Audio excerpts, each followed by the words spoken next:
Dwyn Gordaliad cyflog. Sylwch arno, rowch wybod amdano, gyda'n gilydd, rydym yn ei atal. Dim gwyliau tramor arall? Dyna eich trydydd eleni. Ydych chi wedi ennill y loteri? Ydw, mae'r gig yn dal i fy nhalu am fy hen swydd yn y bwrdd iechyd arall. Felly, rydw i wedi bod yn cael 2 gyflog ers 6 mis nawr. Dylech chi ddweud wrth y gyflogres a chen reolwr i ddatrys y sefyllfa, neu fe fyddwch chi mewn trafferth. Na, eu camgymeriad nhw yw nhw sydd ar fai.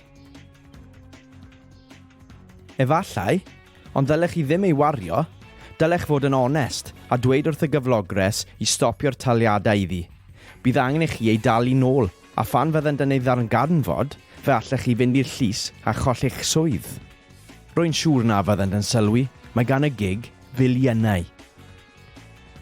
Darllenau sgilchlythyr yn dweud bod rhywun wedi cael ei ogfan droseddol yn y llys, wedi colli ei swydd ac wedi gorfod talu'r holl arian yn ôl am wneud hyn.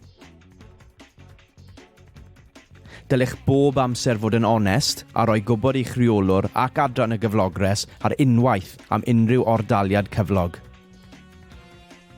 Gallech golli eich gyrfa a chael cofnod troseddol. Mae holl sefydliadau Gig Cymru yn rhoi ei data i'r Llywodraeth sy'n cynnal ymarfer pari data, sef Fenter Twyll Genedlaethol, NFI. Bydd yn canfod twyll a bydd arbenigwr atal twyll yn ymchwilio i anghysondebau o'r fath. Mae gwasanaethau atal twyll Cymru y Gig. Am ragor o wybodaeth am sut i roi gwybod am dwyll yn erbyn y gig, ewch i cfa.nhs.uk/report fraud.